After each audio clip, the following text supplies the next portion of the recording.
السلام عليكم. السلام عليك يا كيف شيخ. حالك أختي؟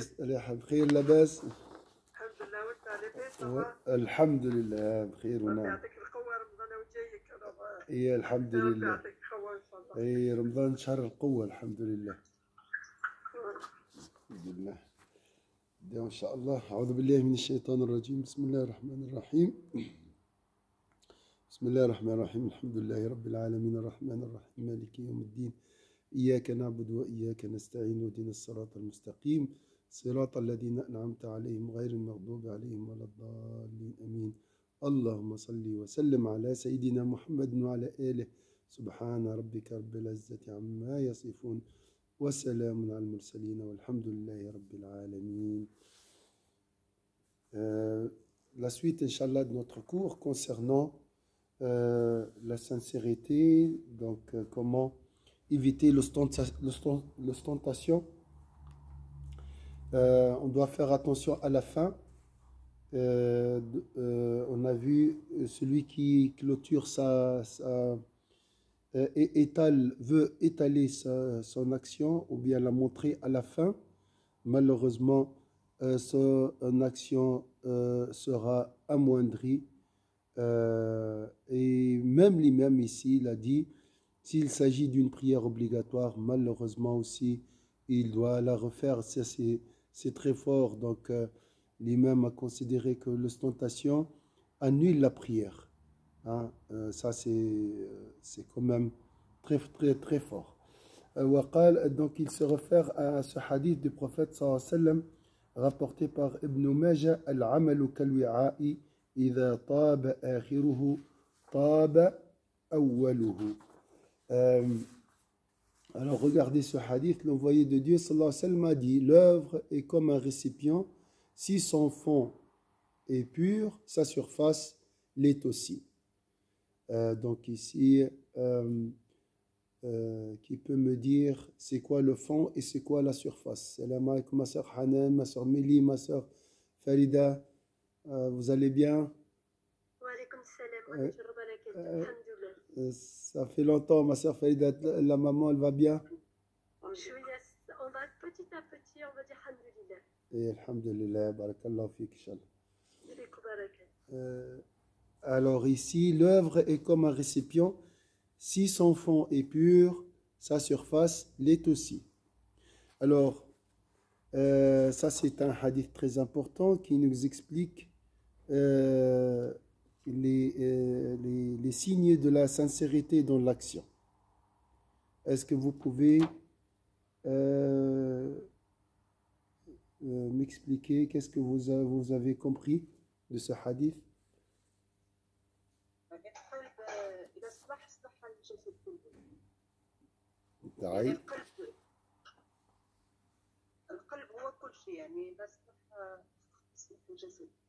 C'est bien.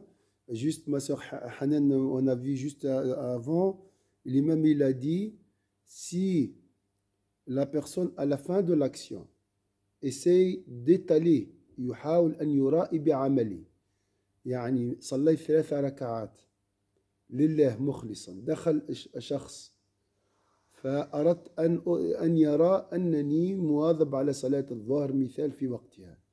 Je suis venu, voilà, j'ai fait la prière de Dhuhr au début de l'heure. 3 premières rak'at, masha'Allah, tout seul pour Allah, mon intention au début est sincère. Au dernier rak'a, un frère, une connaissance est entré. Dans mon cœur, j'ai dit, voilà, je vais montrer à ce frère que je fais la prière de Dhuhr, que j'observe l'accomplissement de la prière de Dhuhr au début de l'heure. L'imam, il a dit, l'action est annulée. Et même il a dit, et ça c'est aussi très fort, il a dit, s'il s'agit d'une prière obligatoire, il doit refaire sa prière. En se référant à ce hadith, Al-amalu kal-wi'a, idha taba akhiruhu, taba awwaluhu. Donc l'œuvre est comme un récipient. Si ce qui est important, c'est la fin. Au début, on a la motivation souvent. Ah, je veux faire ça, ça. Et la fin. Le sincère, tu le détectes à la fin. La sincérité est éprouvée à la fin. Si tu continues, oui, tu es sincère. C'est pour ça qu'il ne faut jamais s'arrêter une activité spirituelle. Il faut toujours continuer. Il ne faut jamais s'arrêter. Comme une promesse. Même si tu n'as pas envie. D'accord? Alors l'œuvre est comme un récipient. Si son fond est pur, sa surface l'est aussi. Le fond ici, c'est quoi? Et la surface, c'est quoi?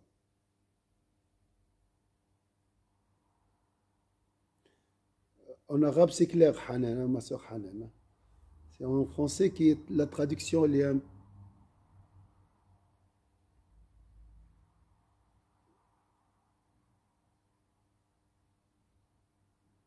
Est-ce que vous avez une idée? Est-ce que c'est clair?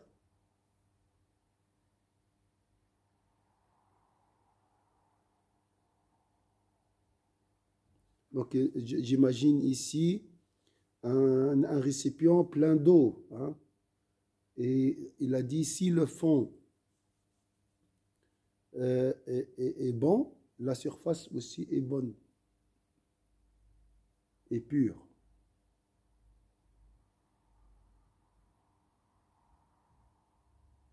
Est-ce que vous avez une idée? Donc, c'est un hadith qui confirme ce qu'il a dit avant. Les 3 rak'at sincères et à la fin, j'ai tout gâché. Vous voyez?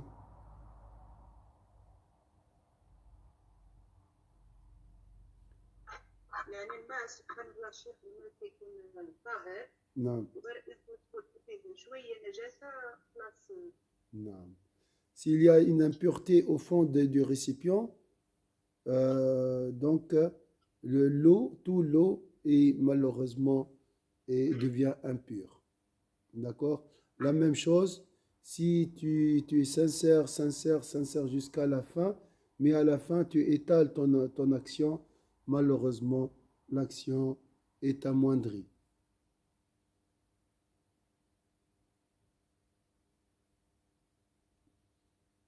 Est-ce que c'est clair? Subhanallah, que Dieu nous pardonne parce que oui, on fait des choses comme ça, oui. Pendant la prière, on oublie que, voilà, il y a quelqu'un ou les enfants ou la famille, c'est bien de se mettre quelque part toute seule, de faire la prière. Oui. Pas être dérangée. Avec les enfants, ça va, ma soeur Mélie, parce que c'est pour les éduquer. Mais avec ses semblables, avec une amie, avec ses parents, c'est pas grave aussi. Mais avec ses proches, on doit faire attention. Ouais. Avec les enfants, c'est bien de faire dans le salon, comme ça ils apprennent. D'accord? Mais la concentration, il est moins fort. La concentration avec oui, c'est vrai. est moins fort quand c'est vrai que c'est un bon exemple avec les enfants, mais oui, c'est vrai. Bon, ils peuvent te voir aussi habillé, les préparatifs pour la prière, c'est aussi. Donc, à vous de voir, hein, selon les cas, selon les circonstances, d'accord? Selon les personnes aussi.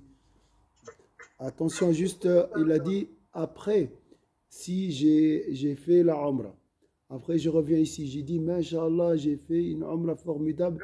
Il a dit, c'est pas grave ça. Ça peut pas annuler les mérites de la Umrah. Mais imagine, je fais la Umrah et à la fin, ça c'est très dangereux, à la fin, pendant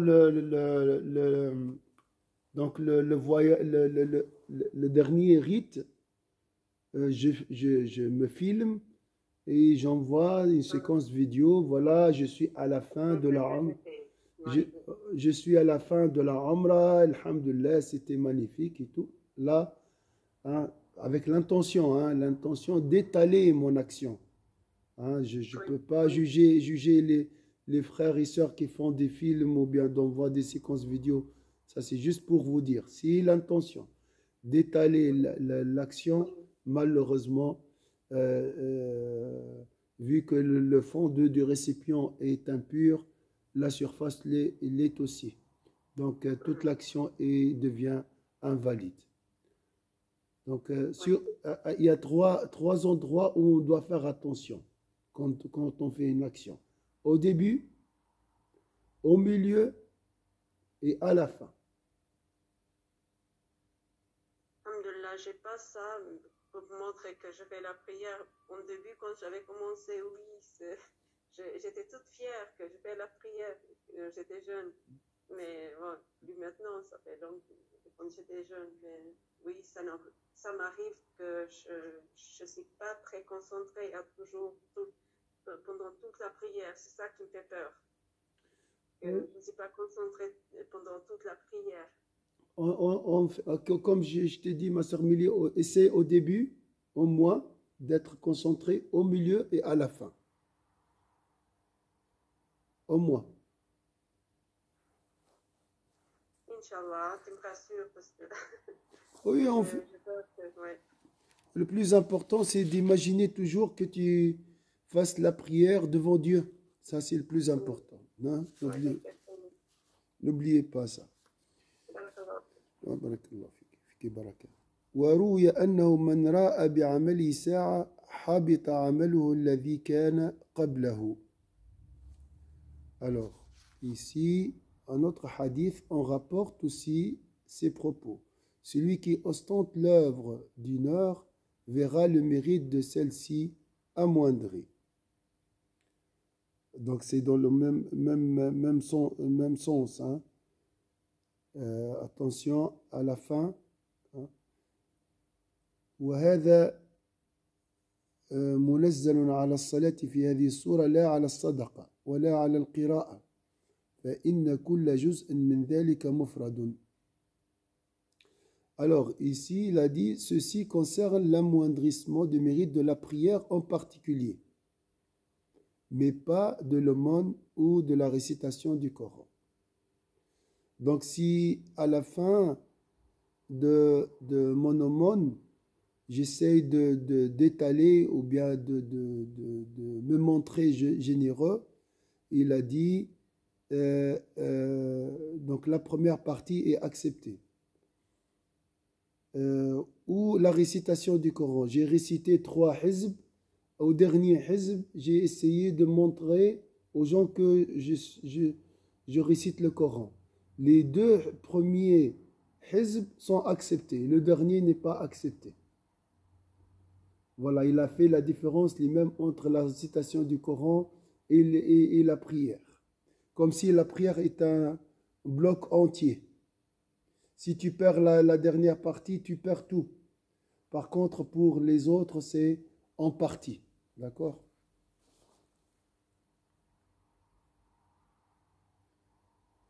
فكل جزء من ذلك مفرد فما يطرأ يفسد الباقي دون الماضي.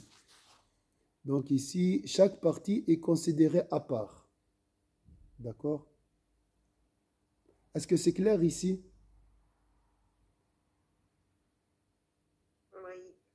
Donc, il y a une différence entre la prière et la récitation du Coran.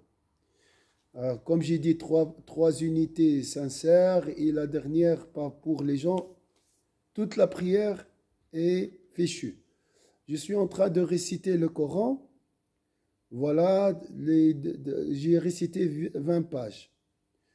À la 20e, un frère passe à côté de moi.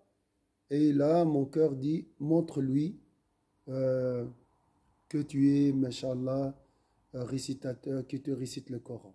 Alors, à partir du 20e page, 21e page, toute l'action est invalide.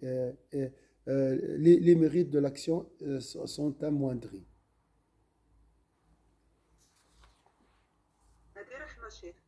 Hadi rahma, ça c'est une grâce de Dieu, heureusement.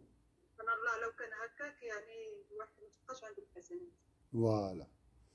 Alors, maintenant, le saum et le hajj, le jeûne et le pèlerinage, on va voir.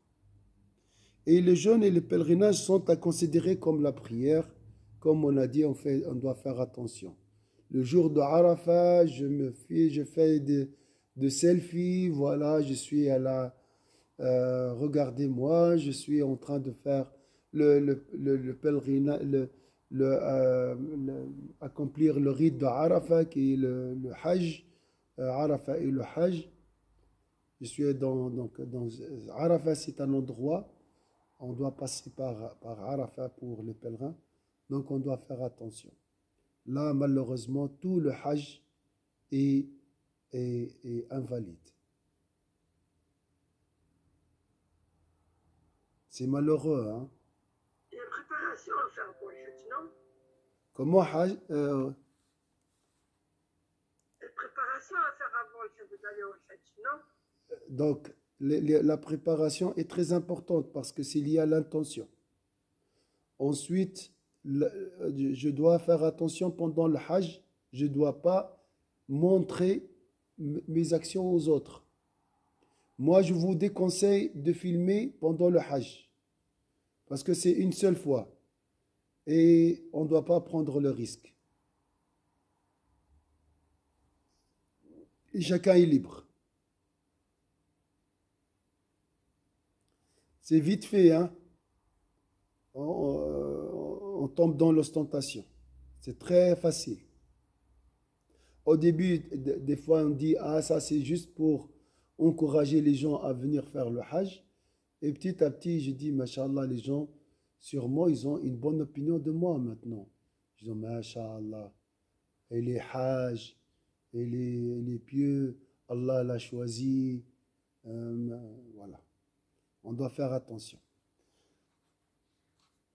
Maintenant, tout le monde va le Hajj. Ils vont, pas qu'une fois, ils vont presque tous les ans le Hajj. Il y a des gens. Moi, c'est les vacances, le Hajj, oui. Moi, je connais pas mal de gens ici. Oui. Presque tous les ans, pour l'anniversaire de mariage, l'anniversaire de leur naissance, l'anniversaire des enfants. Oui. Presque tous les ans, ils vont au Hajj.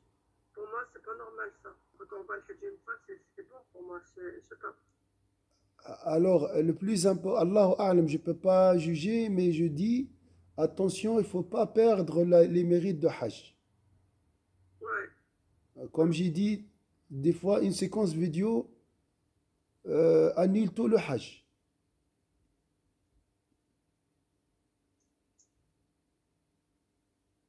Pour moi, je ne filme pas, mais bon, chacun son opinion, parce que Hajj, c'est pas... On n'est pas là, c'est pour montrer là où on n'est pas en vacances.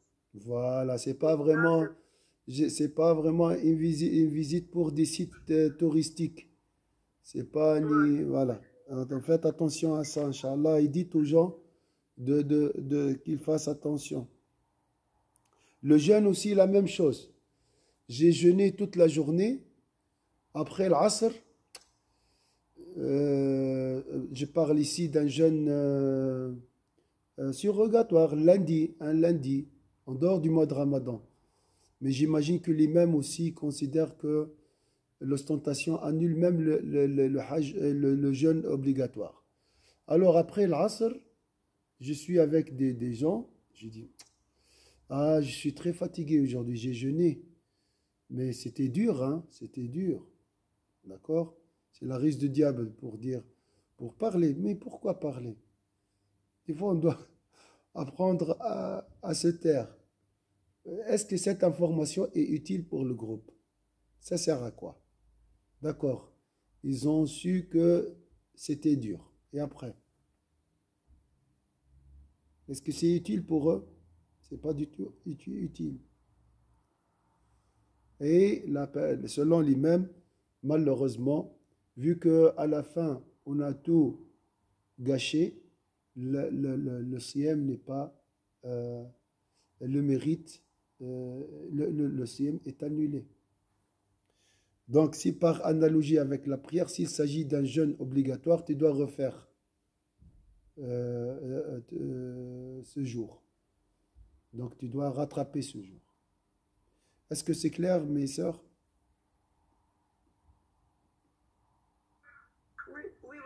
c'est clair, alhamdoulilah. Voilà.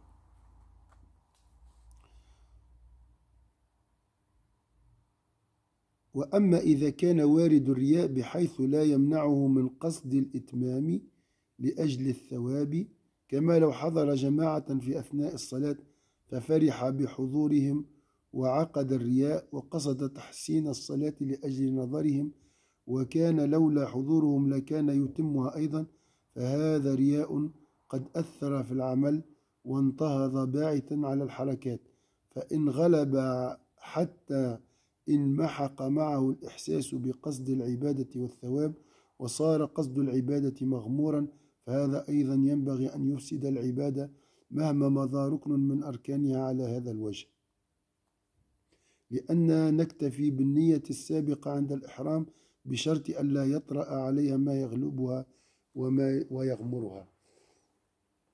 Alors ici, maintenant on est dans une situation très complexe. On va suivre l'imam. Si l'idée de l'ostentation se manifeste, mais n'empêche pas son intention d'achever son œuvre en vue du mérite qu'elle comporte, comme celui qui se réjouit de l'arrivée d'un groupe pendant la prière et qui l'accomplit de la plus belle façon pour qu'il le voie, mais qu'il aurait achevé même s'il n'était pas présent.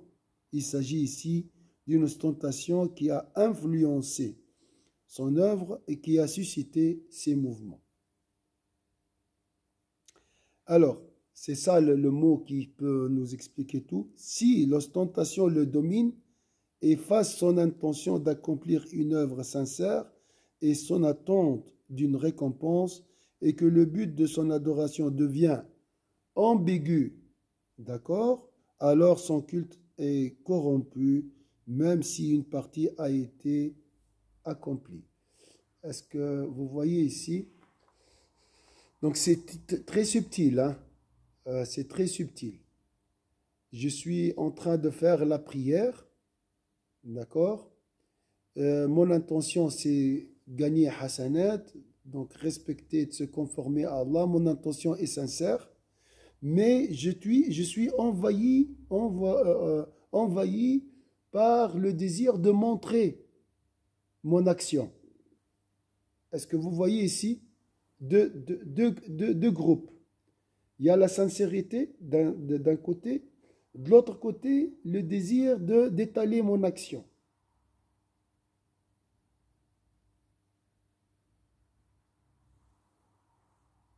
D'accord? Alors, si le désir d'étaler mon action domine et que mon intention devient ambiguë et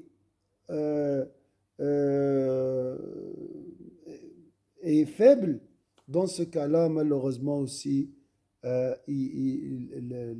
l'action est corrompue. Si l'intention reste toujours là, hein, et comme s'il y a un repoussement, d'accord, dans ce cas-là,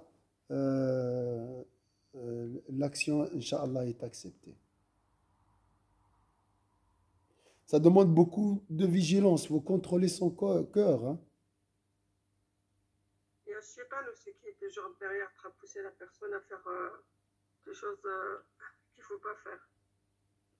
Comment, ma soeur Saliha?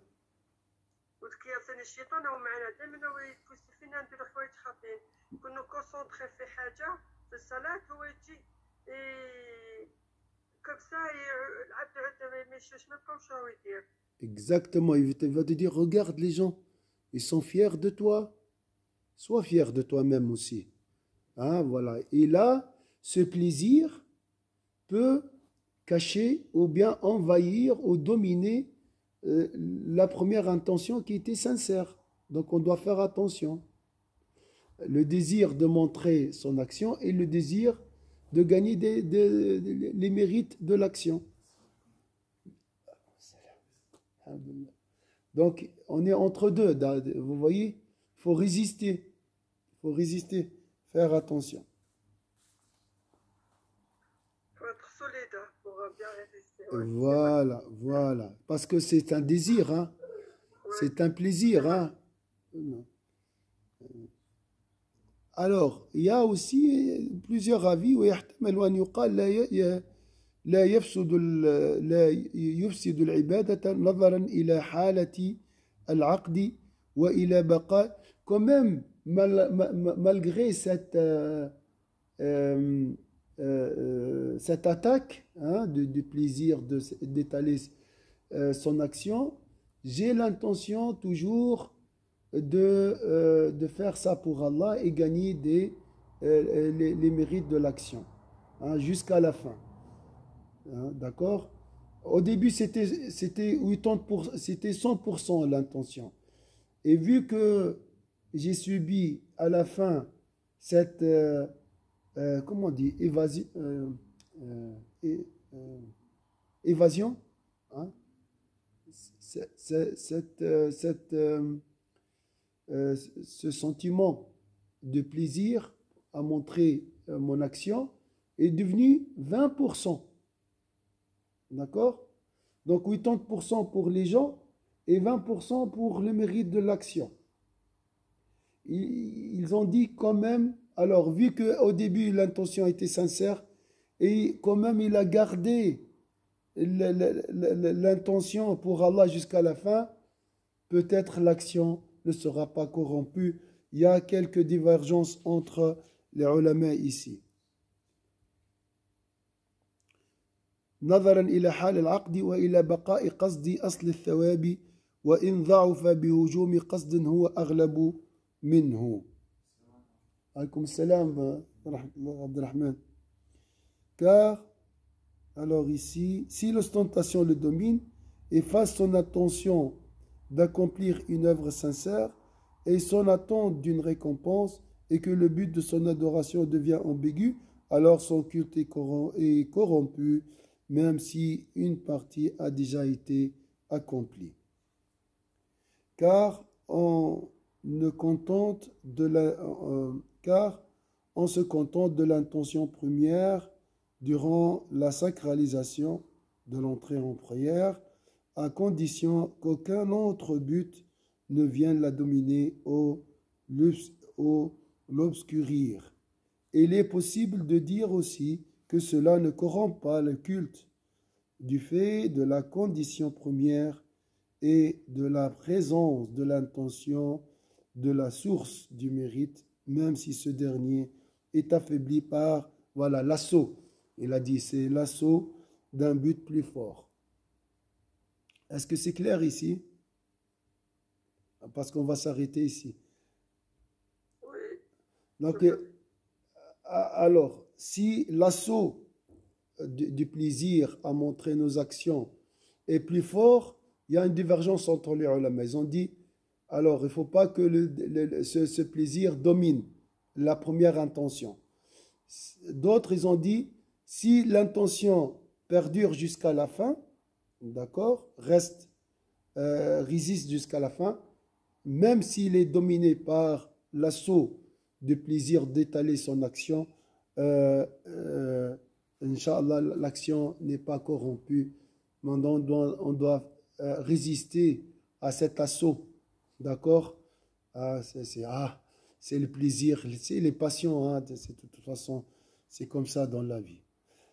Est-ce que... Voilà, on va s'arrêter ici. On va aller gentiment parce que c'est très subtil. Tout ça, l'imam nous incite à faire attention, à être sincère, à aimer Allah parce qu'il mérite d'être adoré. Et voilà. Barakallahu fikum. Subhana rabbika rabbil izzati amma yasifun. Salamun al mursalin. Alhamdulillahi rabbil alamin. On va voyager, Inch'Allah, ce soir vers les obligations, vers les actes recommandés pour le jeûne à travers un poème. Donc un poème écrit par un savant médinois andalou. Donc il a vécu dans deux endroits qui est Ibn Ashir. Qu'Allah nous guide, Inch'Allah, dans le droit chemin. Salam alaikum. Wa alaikum salam wa rahmatullahi. شكرا شكرا بارك الله فيك شكرا وعليكم السلام اختي صالحه بارك الله فيك مساء فريد شكرا عايشك الله يبارك فيك فريدة tu passes salam à ta maman إن شاء الله. Oui, eh ben, vous dites salam. بارك الله. السلام حاجة. ربي يعيشك. الله يخليك والله يحفظ لك صحتك إن شاء الله. ورمضان مبارك إن شاء الله. الله يخليك لينا إن شاء الله. بارك الله فيك. شكرا. السلام عليكم. وعليكم السلام.